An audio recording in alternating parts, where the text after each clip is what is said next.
இப்போ ஒவ்வொரு நிருபமும், இப்போ நம்ம நிருபம் அப்படின்னு எடுத்துக்கிட்டாலே அந்த நிருபத்துக்கு ஒரு சிறப்பம்சம் உண்டு, ஒரு சிறப்பு உண்டு. என்னன்னு கேட்டா, எபிரேய நிருபத்தை குறித்து என்ன சொல்லுவாங்கன்னா, அதை வந்து ஃபிஃப்த் காஸ்பல் அப்படின்பாங்க, ஐந்தாவது சுவிசேஷம்.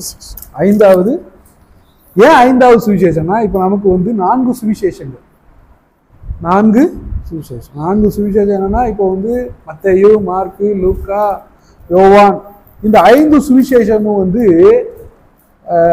5 பேட்டர்ன்ல எழுதப்பட்டது. அது நான் ஏற்கனவே உங்களுக்கு நான் சொல்லியிருக்கேன், 5 நபர்களை உள்ளடக்கியது. ஆனா இந்த ஃபிஃப்த் காஸ்பல் அப்படின்னு சொல்றாங்கல்ல, எபிரேய நிருபம், இந்த எபிரேய நிருபம் வந்து அது ஒரு களஞ்சியம். அது வந்து ஒரு களஞ்சியம், அதாவது என்ன சொல்லுவாங்க, ட்ரெஷர். இன்னைக்கு என்னன்னா, இந்த எபிரேய நிருபத்தை குறித்து நம்ம கரெக்டா படிச்சிட்டோம்னா, அத மாதிரி நம்முடைய கிறிஸ்தவ வாழ்க்கையில ஒரு முக்கியமான நிலைமைக்கு போறதுக்கு எபிரேய நிருபம் நமக்கு வழிகாட்டும். ஆனா பிரச்சனை என்னன்னா, இந்த எபிரேய நிருபத்தை தான் இன்னைக்கு நிறைய பேர் மிஸ்யூஸ் பண்றாங்க.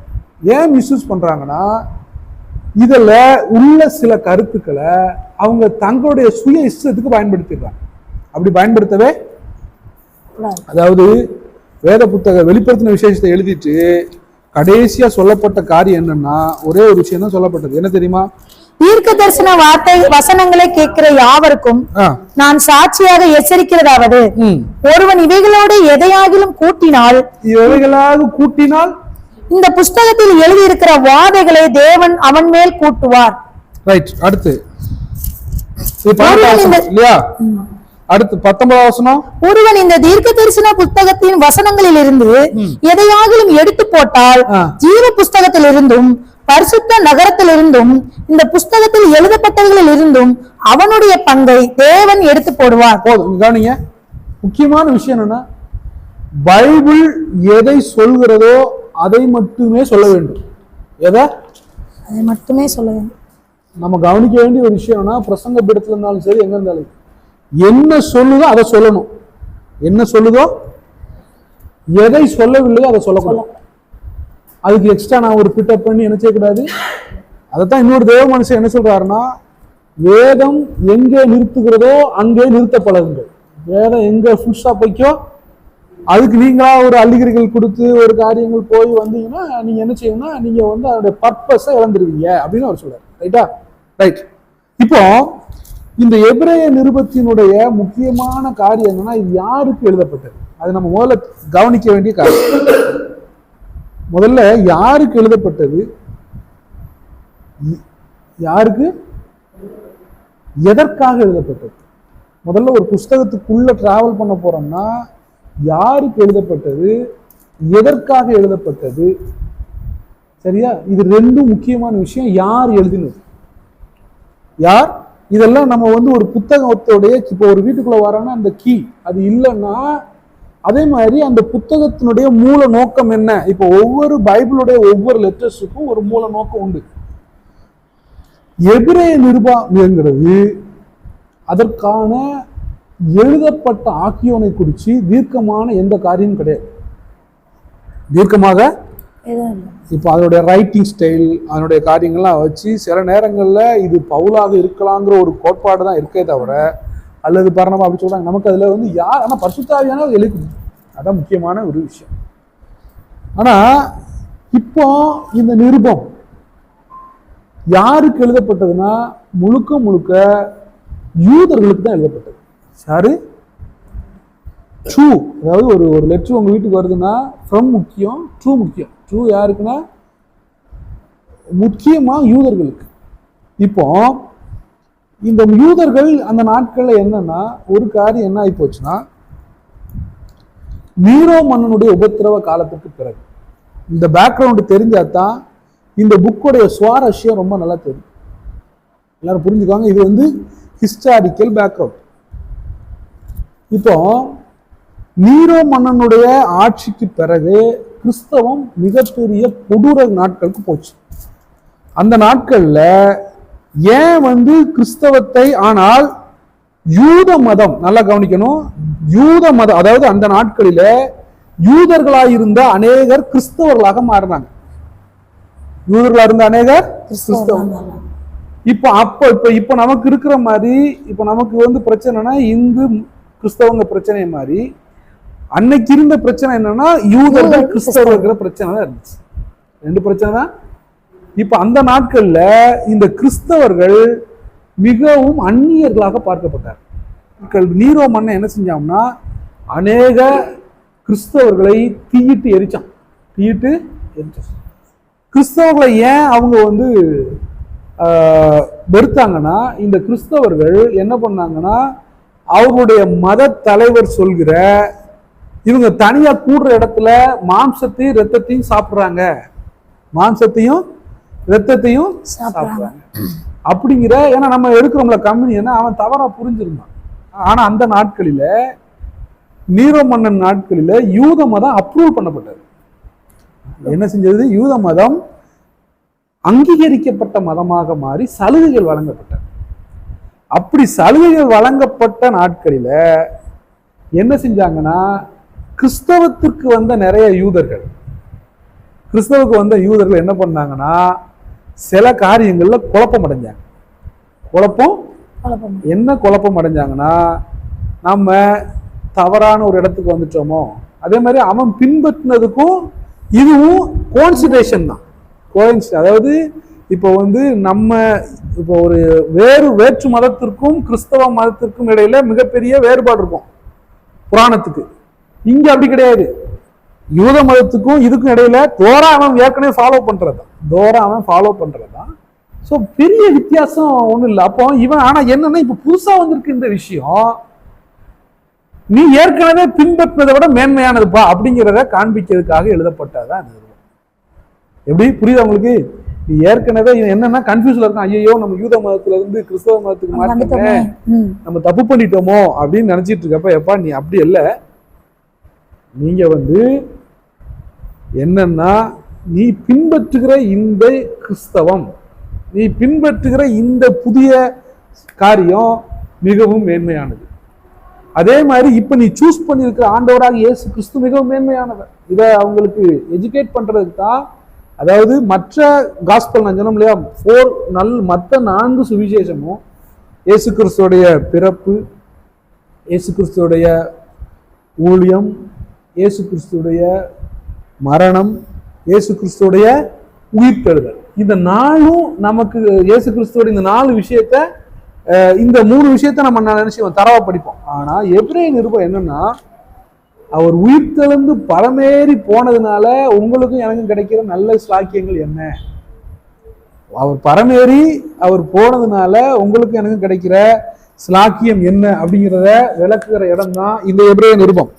இதை குறிச்சு என்ன சொல்லுவாங்கன்னா, ஒரு யூதனுக்கு இந்த யூத நிருபம் அதிர்ச்சியாகவும், யூதனுக்கு அதிர்ச்சியா இருக்கும். எப்படின்னா என்னது இது அப்படின்னு சொல்லி அவன் அதிர்ச்சி அடைவான். ஏன்னா அவன் இதுவரைக்கும் அவன் யாரும் ஏத்துக்க மாட்டான். ஒரு யூதனுக்கு அதிர்ச்சியாகவும் ஒரு கிறிஸ்தவனுக்கு ஆனந்தமாகும். கிறிஸ்தவனுக்கு இதை படிச்சிட்டாங்கன்னா அவன் ரொம்ப ஆனந்தம் அடைஞ்சிருவான். அதே நேரத்துல ஒரு புறஜாதியானுக்கு அலுப்பாகவும் இருக்கும். ஏன்னா இது அவனுக்கு வந்து ஒரு ஜென்டைலுக்கு புரியவே புரியாது. ஆனா ஒரு கிறிஸ்தவனுக்கு அது ரொம்ப ஆனந்தமாயிடும். எனக்கு இவ்வளவு வேண்மை இருக்குதா அப்படியா.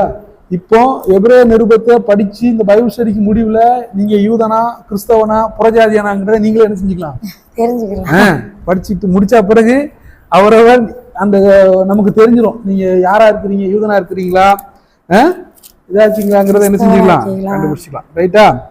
இப்போ இந்த நிருபத்தினுடைய பர்பஸ் என்னன்னா, எபிரேயர் 6ஆம் அதிகாரம் 1ஆம் வசனம் ஒரு நிருபத்தினுடைய முக்கியமான விஷயம் என்னங்கிறத, ஆகையால் கிறிஸ்துவை பற்றி சொல்லிய மூல உபதேச வசனங்களை நாம் விட்டு செத்த கிரியைகளுக்கு நீங்களாக்கும் மனம் திருப்புதல், தேவன் பேரில் வைக்கும் விசுவாசம், ஞானஸ்தானத்துக்கு அடுத்த உபதேசம், கைகளை வைக்குதல், மரித்தோரின் உயிர்த்தெழுதல், நித்திய நியாய தீர்ப்பு என்பவைகள் ஆகிய அஸ்திபாரத்தை மறுபடியும் போடாமல் பூரணராகும்படி கடந்து போவோமாக. நல்லா கவனிக்கணும். இந்த இடத்துல இந்த நிருபத்தினுடைய பர்பஸ் என்ன அப்படின்னா ஒண்ணுதான், ஆக்சுவலா இதுல வந்து மூல உபதேச வசனங்களை நாம் விட்டு அப்படின்னு இருக்கு பார்த்தீங்களா, விட்டு கிடையாது.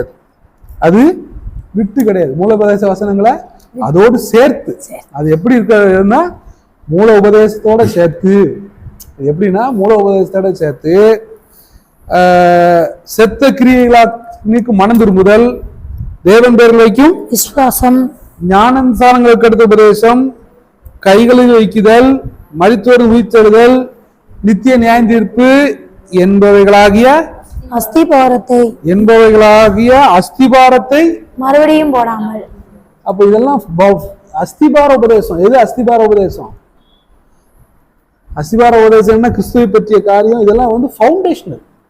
ஆனா இந்த பர்பஸ் என்னன்னா இதெல்லாம் வந்து ஃபவுண்டேஷன் மீன் எங்க நமக்கு ஏற்கனவே காஸ்பல் இதுல எல்லாமே நம்ம அதான் படிக்கிறோம். ஆனா இதுல நம்முடைய பர்பஸ் என்னன்னா பூரணராகும்படி கடந்து போகுது. எப்படி பெர்ஃபெக்ஷன். எதுக்கு நேரா போறோம்? பூரணராகும்படி கடந்துரு. இப்போ நாம கிறிஸ்தவ ஓட்டத்துல நம்முடைய ஜேர்னி எதை நோக்கி இருக்கும்னா பெர்ஃபெக்ஷன். இப்போ சிலர் என்ன சொல்லுவாங்கன்னா இந்த எபிரேய நிருபத்தை நாம பூரணத்தை நோக்கி கடந்து போகிறோமே ஒழிய நாம் பூரணவான்கள் ஆகவில்லை.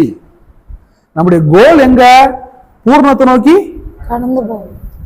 ஆனா இன்னைக்கு நிறைய பேர் எங்க இருக்காங்கன்னா அஸ்திபாரத்தை நின்றுட்டு அதை புல் காஸ்பல்ங்கிறாங்க. அஸ்திபாரத்துல இருந்துகிட்டு என்னது புல் காஸ்பல். அதாவது நம்முடைய ஜேர்னி என்னன்னா நாம பூரணத்தை நோக்கி கடந்து போவதற்கு என்ன வழி அப்படிங்கிறத தான் இந்த நிருபத்துல நம்ம நிறைய படிக்கிறோம். நல்லா கவனிக்கணும். இந்த நிருபத்துல மட்டும் இந்த பெர்ஃபெக்ஷன், பூரணராகுதல் அப்படிங்கிற பதம் 14 முறை பயன்படுத்தப்படுது. எத்தனை முறை? 14 முறை. அதாவது சில பதங்கள் இந்த இடத்துல இந்த புக்ல மட்டும் சில பதங்கள் அதிகமாக பயன்படுத்தப்படுகிற சில பதங்கள் என்னன்னா முதல்ல பூரணம், பெர்ஃபெக்ஷன். அடுத்து என்ன பதம்னா எட்டர்னல், நித்தியம், ஃபாரெவர். அது கிட்டத்தட்ட 15 முறை நித்தியத்தை குறித்து தான் நிறைய சொல்லப்பட்டிருக்கும். இன்னைக்கு நிறைய நல்லா கவனிக்கணும்.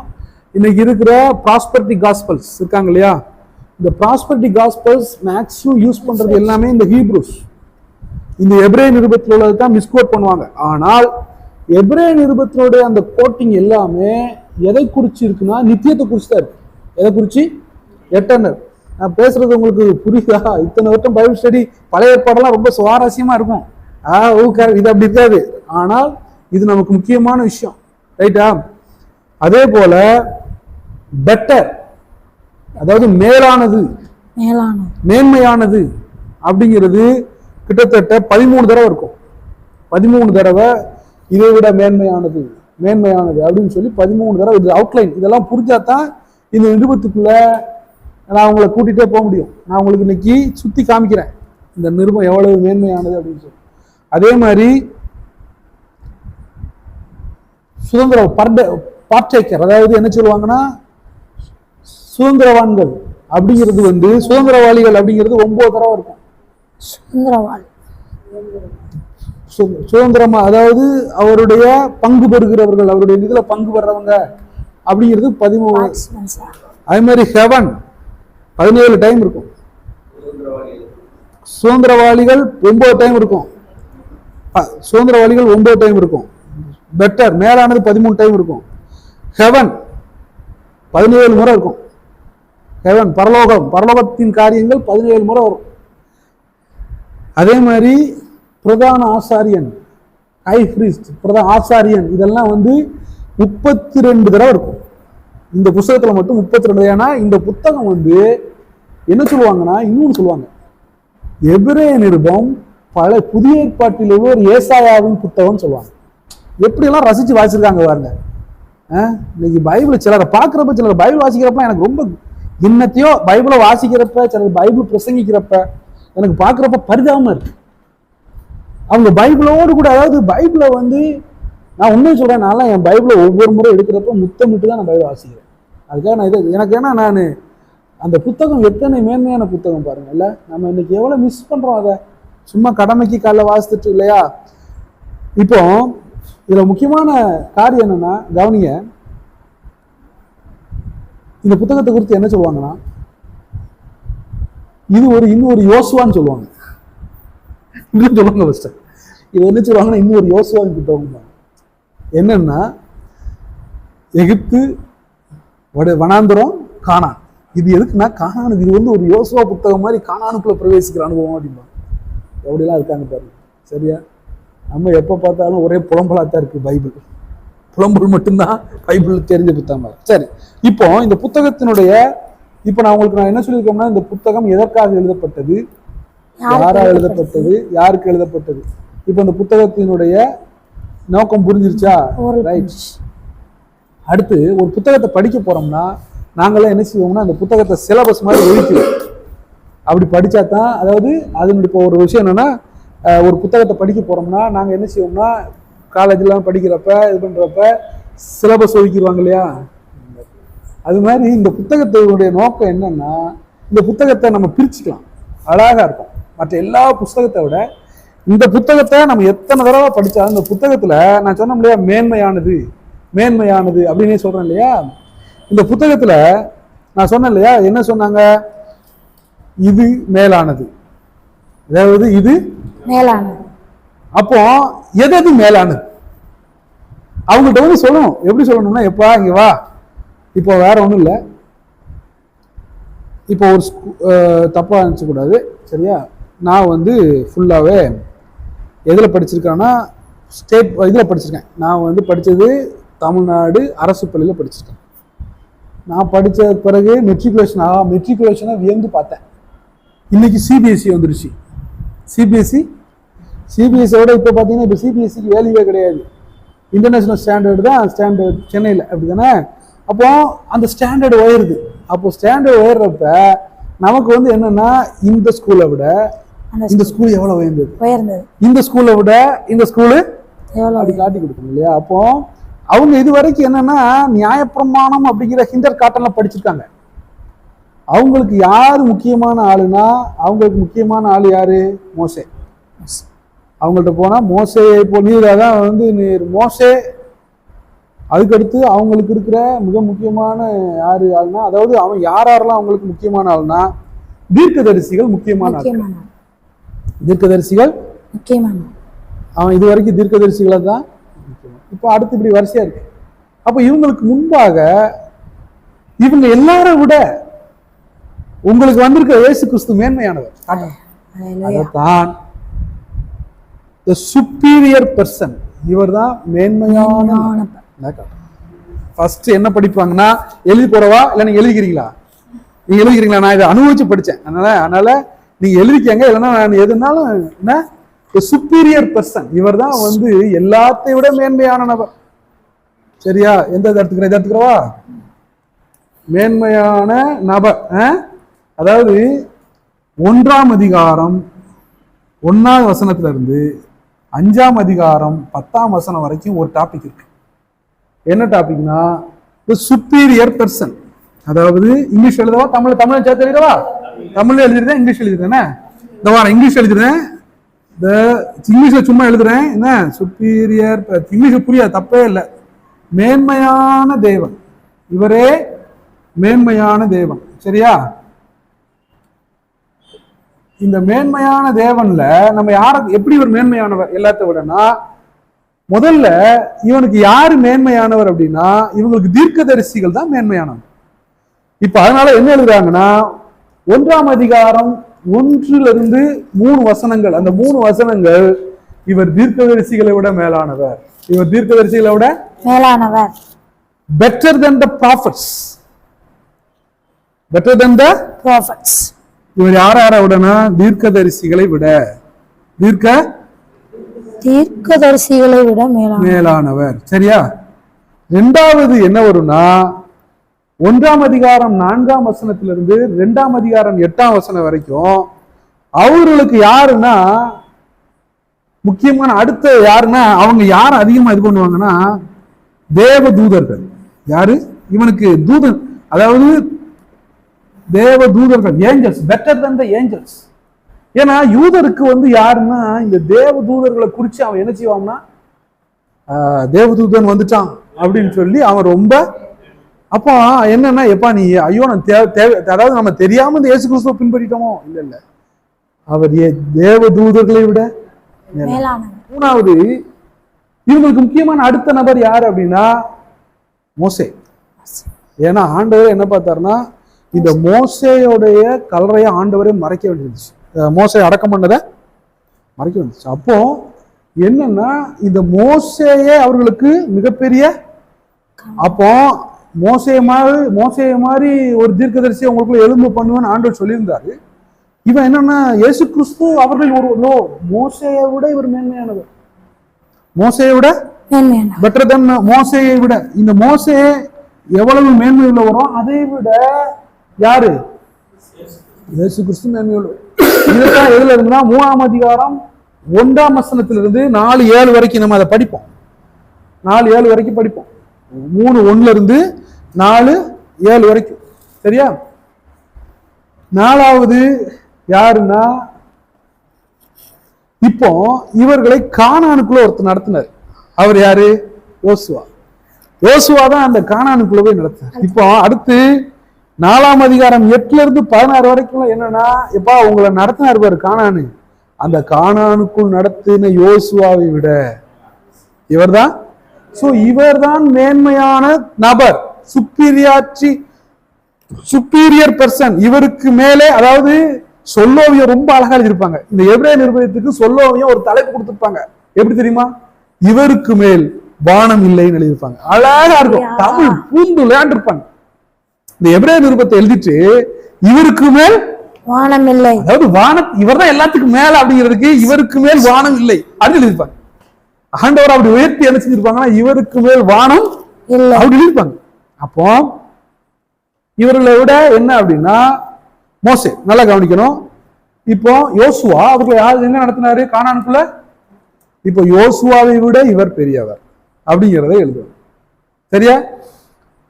5வது, இவர்களுக்கான ஆசாரியன், பிரதான ஆசாரியன் ஆரோன். அவன்தான் இவர்கள் எல்லாத்துக்கும் முத ஆசாரியனாக இருந்து நடத்தின. சோ இந்த பிரதான ஆசாரியனாகிய ஆரோனை விட இவர் மேலான. சோ இவர்தான் superior person. The Christ is the superior. புரிஞ்சுக்கிட்டீங்களா? இதுதான் இந்த 1ஆம் அதிகாரத்துல இருந்து 5ஆம் அதிகாரம் வரைக்கும் நம்ம படிப்போம். சரியா?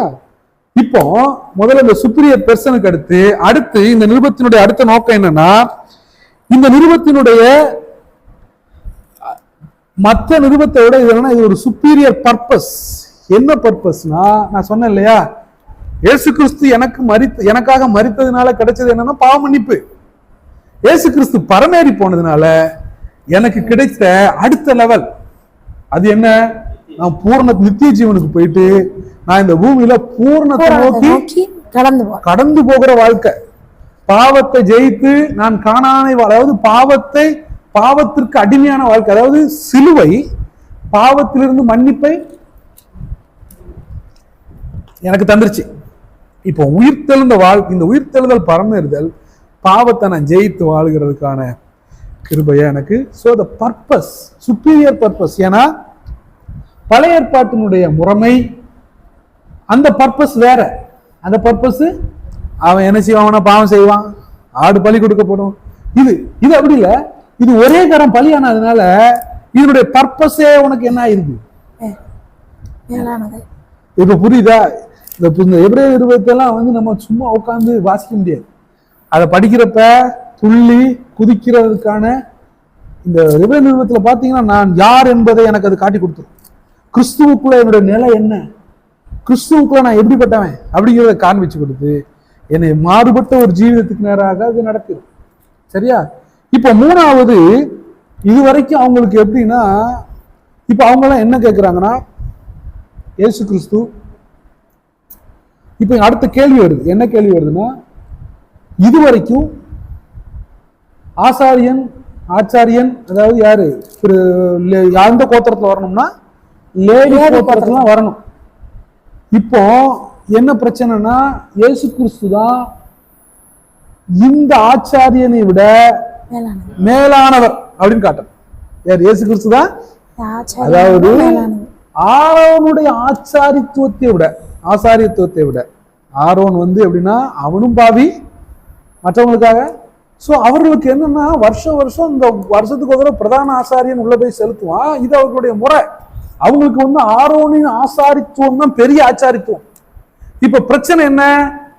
இயேசு கிறிஸ்து அவருடைய சுப்பீரியர் பிரிஸ்குட், மேலான ஆச்சாரித்துவம் இவருடைய ஆச்சாரித்துவம். மேலான ஆச்சாரித்துவம். அந்த ஆச்சாரித்துவம் எப்படின்னா, இவர் யாருடைய முறையின்படினா மெல்கிதேசேக்கு முறைமையின்படி, இந்த லேவி கோத்திரம் மெல்கிதேசத்துக்கு முறைமையின்படி அவனுக்கு எந்த விதமான இதுவுமே கிடையாது. அவனுடைய குலம் தெரியாது, கோத்திரம் தெரியாது. அவர் எப்படி ஆசாரியாரானாரோ அதுபோல இயேசு கிறிஸ்து பிரதான ஆசாரியனாக நமக்காக சிலுவையில். சோ நம்ம ஆரோனுடைய ஆசாரியத்துவத்தை விட, பிரிஸ்டூட்டை விட இயேசு கிறிஸ்துவனுடைய ஆசாரித்துவம் பெரிதானது, மேலானது என்பதை காட்டுவதுதான் அடுத்த போர்ஷன். 7ஆம் அதிகாரம், 7ஆம் அதிகாரத்திலிருந்து 10ஆம் அதிகாரம் வரைக்கும் இந்த ஆசாரிய முறையை நமக்கு அதில் படிக்கலாம். இது மேலான பலியையும் மேலான பலிபீட முறைகளையும் நமக்கு கற்றுக் கொடுக்குது. அதாவது மேலான பலி என்ன? கிறிஸ்து ஒரே புறம் பலியாகி எனக்காக வேண்டி என் பாவங்களை, அடுத்து இது எனக்கு என்னன்னா, நான் அந்த நாட்களில் என்னன்னா தேவாலயத்தின் மகா பிரதான ஸ்தலத்திற்குள் வருஷத்துக்கு ஒரு தடவை தான் ஆசாரியன் போக முடியும், வர முடியும். இது அப்படி இல்லை. எனக்கு கிறிஸ்து தம்முடைய மாம்சத்தின் திரையின் வழியாக கிடைச்ச அந்த பாக்கியத்தினால எனக்கு நான் மேலான பாக்கியம் பெற்றேன். ஸோ இந்த இதை ரெஃபர் பண்றது தான் எபிரேய நிருபத்தினுடைய முழு முக்கியம். பெட்டர் பிரிஸ்டுஹுட், ஆச்சாரித்துவம், எல்லாத்துக்கும் மேலாக தி சுப்பீரியர் பிரின்சிபல், மேலான கொள்கை என்ன? த்ரூ த ஃபெய்த், விசுவாசத்தினாலே. அதாவது இதுல எப்படின்னா, இந்த இடத்த எதனால அடைய முடியும்னா ஒரு மேலான கொள்கை. எந்த கொள்கைனால? விசுவாசத்தினால. ஏன்னா இந்த விசுவாசத்தை தங்கள் வாழ்க்கையில அப்ளை பண்ண பீப்புள்ஸ் யார் அப்படிங்கிறத நம்ம எதுல பாக்குறோம்னா, அந்த பீப்புள் ஆஃப் ஃபெய்த் அப்படிங்கிறது சாப்டர் 11. அடுத்து த பேட்டர்ன் ஆஃப் ஃபெய்த் 12. ஆகையால் மேகம் போன்ற இதெல்லாம் அந்த இப்ப புரியுது உங்களுக்கு? இப்ப எபிரேய நிருபத்தை நான் உங்களுக்கு சுத்தி காமிச்சிட்டேன். இப்ப எபிரேய நிருபம் எப்படி எழுதப்பட்டது 4 விஷயத்த பார்த்தோமா? இப்ப இதுல உங்களுக்கு டவுட் எது இருக்கா? இப்ப புரியுதா? நான் சொன்னது புரியுதா? யாருக்கு எழுதப்பட்டது, யாருக்கு எழுதப்பட்டது, யாரால் எழுதப்பட்டது, எதற்காக எழுதப்பட்டது?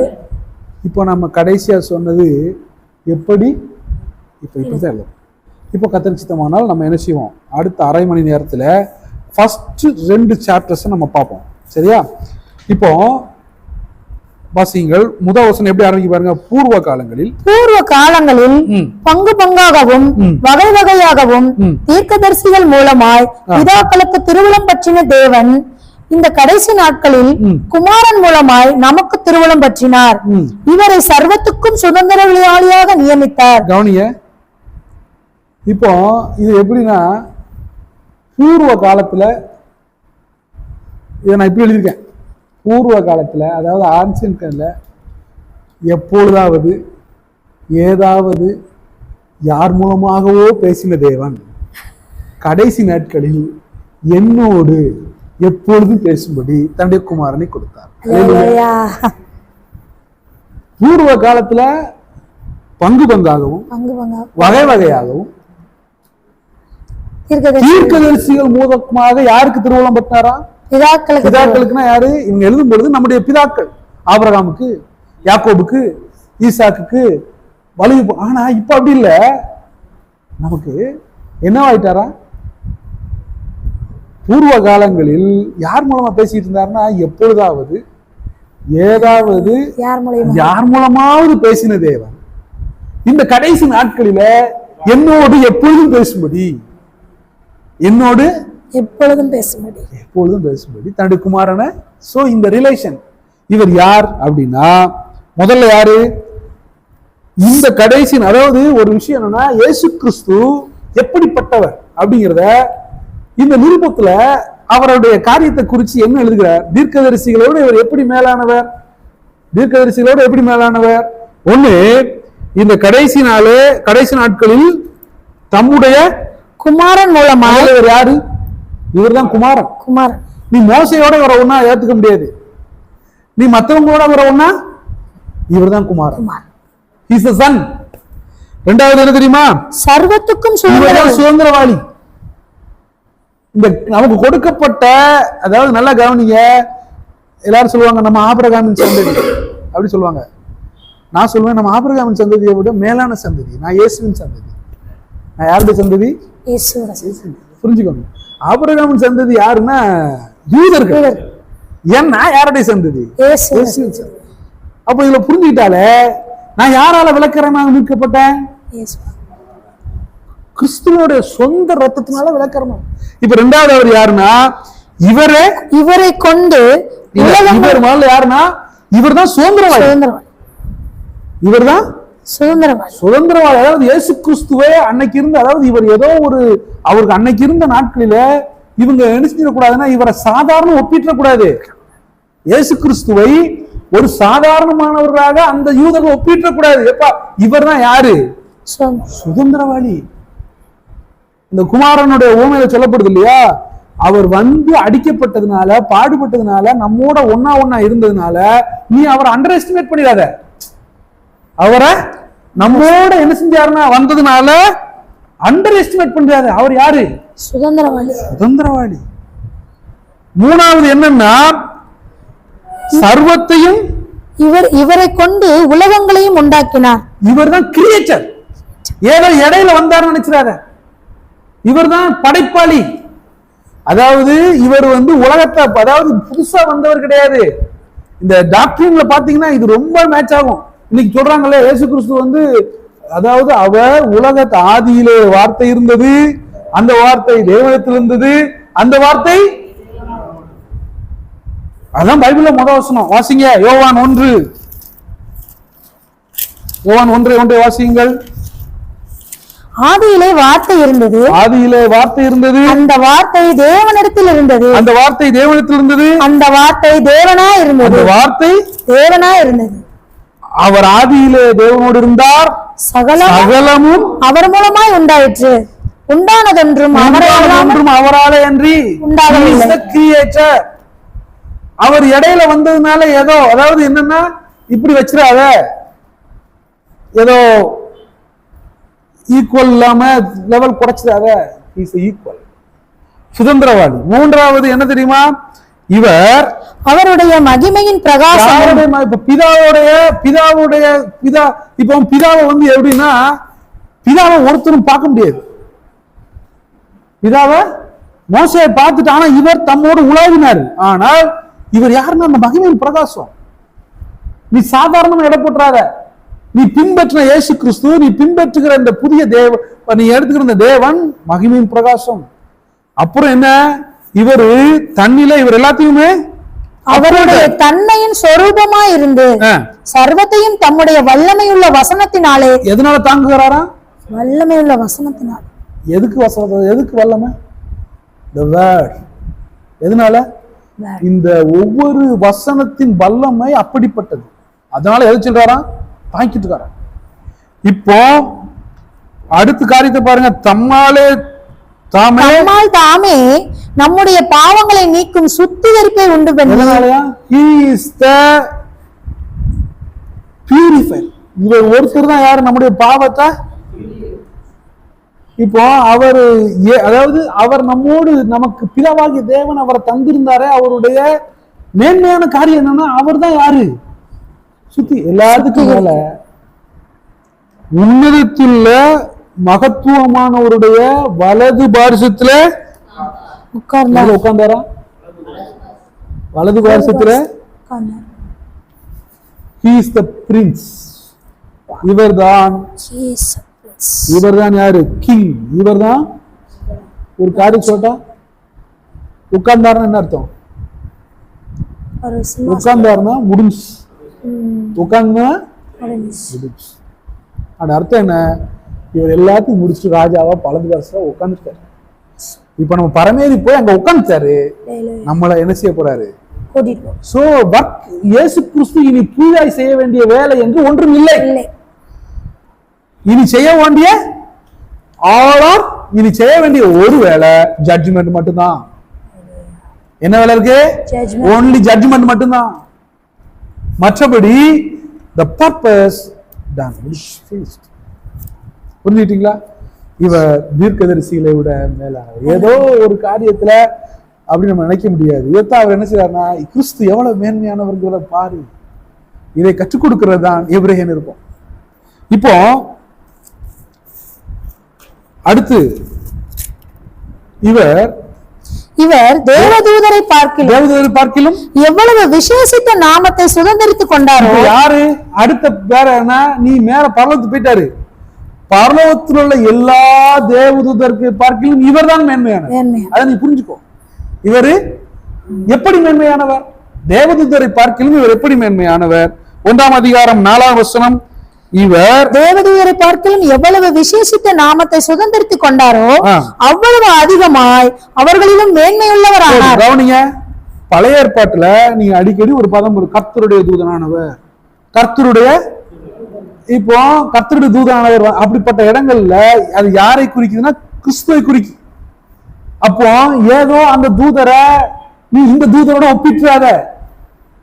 அந்த தூதரோட இவர் தேவதூதரை பார்த்திலும் எப்படி மேலானவர்னா, எப்படி எனில் 4 வசனம், நீர் என்னுடைய குமாரன், இன்று நான் உன்னை ஜனிப்பித்தேன் என்றும் நான் அவருக்கு பிதாவா இருப்பேன், அவர் எனக்கு குமாரனா இருப்பார் என்றும் அவர் தூதர்களில் யாருக்காவது எப்போதாகிலும் சொன்னதுண்டா? ஃபர்ஸ்ட் தேவதூதர்களுடைய உயரத்தை விட இவர் உயரம் மேலானது. தேவதூதர்களுடைய உயரத்தை விட, அதான் 4 வசனத்தை பார்க்கலாம், எவ்வளவு விசேஷித்த நாமத்தை எந்த நாமம் இந்த மேல சொன்னோம் இல்லையா, இந்த நாமம் எல்லாம் தேவதூதர்களை ஒருத்தருக்குமே கிடையாது. சுதந்திரவாளி, பங்குதாரி, யாரும் கிடையாது. சோ இவருடைய உயரம் மேன்மையானது. யாருடைய உயரம்? கிறிஸ்துவோட உயரம். அடுத்து அவருடைய உறவு மேன்மையானது. என்ன உறவு? அப்படி எனில் நீ என்னுடைய குமாரன், இன்று உண்மை ஜனிப்பித்தேன், நான் அவனுக்கு பிதாவா இருப்பேன், அவர் எனக்கு குமாரனா இருப்பார் என்று அவர் தூதர்கள் யாருக்காவது சொன்னதுண்டோ? யாரையா பார்த்து சொல்லிருக்காரா? இல்ல. அதனால தேவதூதர்கள் என்ன, இவரை பார்த்தா அவர் என்ன சொன்னாருன்னா, இவர் என்னுடைய நேசகுமாரன், இவரில் பிரியமா இருக்கிறேன் அப்படின்னு சொன்னது யாரை பத்தி? நீ அதனால கன்ஃபியூஸ் ஆகாத. என்ன கன்ஃபியூஸ் ஆகாத? அந்த நாட்கள்ல அவர்களுடைய சந்தேகம், சஞ்சலம், சறுக்குதல் எல்லாவற்றிற்கும் தீர்வாக இந்த நிருபத்தை, இந்த எபிரேய நிருபம் நீ என்னன்னா, நீ யோசிக்காத. தேவதூதர்களை பார்க்கிலும் இவர் எவ்வளவு மேன்மையானவர்ப்பா. அவருடைய உயரம் மேன்மையானது, அவருடைய உறவு மேன்மையானது. தேவதூதர்களும் மற்ற தேவதூதர்களும் அவரை என்ன செய்ய முடியாதுன்னா, பிதாவை என்ன செய்ய முடியாதுன்னா தந்தையாகவோ அழைக்க முடியாது. மேன்மையானது. 3வது, மேலும் வாசியுங்கள், மேலும் தமது முதற் பேனானவரை 8 வசனத்தை வாசிங்க. குமாரனை நோக்கி, தேவனே உம்முடைய சிங்காசனம் என்றென்றைக்கும் உள்ளது, உம்முடைய ராஜ்யத்தின் செங்கோல் நீதியுள்ள. இப்போ 8வது வசனம் என்ன தெரியுமா? குமாரன், தேவனே உம்முடைய சிங்காசனம் என்றென்றைக்கும் உள்ளது, அவருடைய உலகம் என்றென்றைக்கும் நித்தியமானது. இன்னைக்கு சிங்காசனங்கள் வரும் போகும், ஆனா அவருடைய உலகம், அவருடைய ரீஜன் ஃபர்ஸ்ட் என்னன்னா அவருடைய ரேங்க், அவருடைய ரேங்க் இஸ் ஹையஸ்ட். அடுத்து அவருடைய relationship is highest. 4th one is our region. அவருடைய ஆட்சி, அவருடைய உலகம், அவருடைய சிங்காசனம் மேலானது. அந்த சிங்காசனம் என்னைக்குமே நித்தியமானது. அடுத்து என்ன? நீர் நீதியை விரும்பி வாசியுங்கள், உம்முடைய ராஜ்யம் செங்கோல் நீதியுள்ள. நீர் நீதியை விரும்பி அக்கிரமத்தை வெறுத்திருக்கிறீர். ஆதலால் தேவனே, உம்முடைய தேவன் உமது தோழரை பார்க்கிலும் உம்மை ஆனந்த தைலத்தினால் அபிஷேகம் பண்ணினார் என்றும். அவருடைய நீதி எல்லா நீதியை காட்டிலும் மேலான, அவருடைய உண்மை, ரைச்சியஸ்னஸ், அவருடைய உண்மை எல்லாவற்றையும் விட. ஆனா இப்படிப்பட்டவரை எனக்கு பிதாவானவர் எப்படி சொந்தமாக கொடுத்தார்? இது சுவாரஸ்யமா இருக்குல்ல? ரொம்ப சுவாரஸ்யமா இருக்கு இல்லையா? இவ்வளவு உயர்ந்தவரை எனக்கு எப்படி அவர் உறவாக கொடுத்தார்? நான் எப்படி இந்த கிறிஸ்துவை உறவாக பெற்றுக்கொண்டேன்? அடுத்து எழுதுறார், எப்படி உறவாக கிடைத்தார். 2 அதிகாரம் 10 வசனம். ஏனென்றால் தமக்காகவும் தம்மாலேயும் சகலத்தை உண்டாக்கினவர் அநேக பிள்ளைகளை மகிமையில் கொண்டு வந்து சேர்க்கையில் அவருடைய ரட்சிப்பின் அதிபதியை உபத்திரவங்களினாலே பூர்ணப்படுத்துகிறது அவர் கேட்டதா இருந்தது. இப்போ இந்த குமாரனை, இந்த கேப்டன் ஆஃப் சால்வேஷனை எதனால பிதா பூர்ணப்படுத்தினாரா? உபத்திரவத்தினால பூர்ணப்படுத்துகிறது. பூரணம் எதனால வருது? இப்போ நம்முடைய வாழ்க்கையில நம்ம கிறிஸ்து எதுல பூரணத்தை நோக்கி கடந்து போனாரு? Through the suffering. இப்போ நம்முடைய வாழ்க்கையில உபத்திரவங்கள் வருதுன்னா அந்த உபத்திரவங்கள் எதை நோக்கி என்ன நடத்துகிறது? பூரணத்தை நோக்கி நடத்துது. இப்போ இந்த ரட்சிப்பின் அதிபதி எனக்கு கொடுக்கிற காரியம் என்னன்னா 11ஆம் வசனம், எப்படி எனில் பரிசுத்தம் செய்கிறவரும் பரிசுத்தம் செய்யப்படுகிறவர்களும் ஆகிய யாவரும் ஒருவராலே உண்டாயிருக்கிறார்கள். இது நிமித்தம் அவர்களை சகோதரர் என்று சொல்ல அவர் வெட்கப்படாமல். முதல்ல யார சகோதரர்? இயேசு கிறிஸ்துவுக்கு நான் யாராயிடுறேன்? சொல்லுங்க பிரதர். சகோதரன். முதல்ல எனக்கு கிடைக்கிற உறவு என்ன? I am the brother of Jesus Christ. புரியுதா உங்களுக்கு? அவர்களை சகோதரர் என்று சொல்ல ஆண்டவராக இயேசு கிறிஸ்து தம்முடைய சீஷர்கள் எப்படி அழைச்சார்னா, நீங்கள் என் சகோதரர் இல்லையா? இப்போ இந்த மேன்மையான தேவன் அவருடைய ரட்சிப்பின் அதிபதியின் உபத்திரவம் எனக்கு கிடைச்ச முதல் காரியம்னா I am the brother of Jesus Christ இல்லையா? எத்தனை மேன்மையானது. ஆனா இன்னைக்கு மற்றவங்களை கொஞ்சம் மேன்மையானவங்க பிரதர்ன்னு கூப்பிட்டா அவங்க படுறப்ப இல்லையா? ஆனா இதை இன்னைக்கு நிறைய பேர் மிஸ்யூஸ் பண்றாங்க. அதாவது இயேசு கிறிஸ்து என்னுடைய சகோதரன் அப்படிங்கிற இது இருக்குமானால் நான் எவ்வளவு பொறுப்பா இருப்பேன், நான் எவ்வளவு பரிசுத்தத்துல இருப்பேன், எவ்வளவு. இப்போ 14ஆவது வசனம், ரெண்டாவது எனக்கு என்ன கிடைச்சிச்சு? முதல்ல உறவு கிடைச்சிச்சு. ரெண்டாவது என்ன கிடைச்சி? சாதாரண, நல்லா கவனிங்க, இவ்வளவு மேன்மையான தேவனுக்கு முதல்ல நான் யாரா இருக்கிறேன்னா உறவாக இருக்கிறேன். அவருடைய நான் அந்த ரட்சிப்பை சுதந்திரிச்சிட்டோம்னா ஃபர்ஸ்ட் நான் யாரா இருக்கிறேன்? உறவா. எப்படிப்பட்ட உறவுனா ஐ அம் தி பிரதர். நான் இனி உங்களை என்ன செய்வேன்? சகோதரன் அழைப்பேன்னு யாரை பார்த்து சொன்னாரு? சீசர்களை பார்த்து. So he is my brother. ரெண்டாவது என்ன தெரியுமா? ஆதலால் பிள்ளைகள் மாம்சத்தையும் இரத்தத்தையும் தெரியுமா? நான் யாரா இருக்கிறேன்? பிள்ளையா. நான் பிதாவுக்கு யாரா இருக்கிறேன்? இந்த பிள்ளைங்கிற உரிமை யாரால கிடைச்சது? இப்ப புரியுதா? ஆக்சுவலா இந்த ஃபிஃப்த் காஸ்பல் இஸ் இம்பார்ட்டன்ட். நான் முதல்ல யாரா இருக்கேன்னா எனக்கு உறவா இருக்கிறேன். அடுத்து உரிமையோட இருக்கிறேன். நான் பிள்ளையா இருக்கிறேன். யாரா இருக்கிறேன்? நான் பிதாவுக்கு யாரா இருக்கிறேன்? அந்த பிள்ளைங்கிற உறவு யார் மூலமா இருக்கிற? Through the crucifixion. பிள்ளையா இருக்கிறேன். இப்போ மூன்றாவது இப்போ அடுத்த காரியங்கள் அப்படி வரிசையா இருக்கும் பாத்துங்க. இதெல்லாம் தயவுசெய்து நான் அவுட்லைன் மட்டும் தான் சொல்லிட்டு போறேன். வீட்டுல போய் படிச்சு பாருங்க. ஏன்னா நான் இந்த அவுட்லைனை வச்சு நீங்க படிச்சாலே ஹீப்ரூஸ் ரொம்ப புரிஞ்சிடும். அப்புறம் ஆதலால் அவர் தேவதூதருக்கு உதவியாக கை கொடாமல் ஆபிரகாமின் சந்ததிக்கு உதவியாக கை கொடுத்தார். கவனிங்க, இப்போ இந்த இடத்துல எனக்கு உதவி கிடைச்சது. என்ன கிடைச்சிச்சு? இப்ப இந்த நிருபம் யாருக்கு எழுதப்பட்டதுன்னா எபிரேயருக்கு எழுதப்பட்டது. அவங்க யாருடைய சந்ததி? ஆபிரகாமுடைய சந்ததி. சரி, அப்ப அவங்களுக்கு எழுதும்போது என்ன எழுதுறாருன்னா, அங்க தேவதூதர்களுக்கு உதவியாக கை கொடாமல். யாருக்கு கை கொடுக்கல? எந்த தேவதூதர்களுக்கு கொடுக்கல? ஏற்கனவே விழுந்து போனவர்கள் தேவதூதர்கள். விழுந்து போனது தேவதூதர்கள். இந்த விழுந்து போன தேவதூதனுக்கு ரெண்டாவது சான்ஸ் கொடுக்கப்பட்டுச்சா? கொடுக்கப்படல. கொடுக்கப்பட்டுச்சா? தேவதூதர்கள் கொடுக்கப்பட்டுச்சா? கொடுக்கப்படல. ஆனா கொடுக்கப்பட்ட ரெண்டாவது சான்ஸ் யாருக்கு கொடுக்கப்பட்டுச்சு? ஆதாமுடைய சந்ததிக்கு கொடுக்க. அதாவது நம்ம ஆதாமுடைய உதவி இருந்தாலும் ஆபிரகாமின் சந்ததிக்கு மட்டும், ஆபிரகாமின் சந்ததி விசுவாசிக்கிறவனுக்கு மட்டும்தான் அந்த உதவி கிடைக்கும். நான் ஆண்டவர்கிட்ட விசுவாசத்துல கிடைக்கும் பொழுது எனக்கு என்ன செஞ்சது? உதவி கிடைச்சது.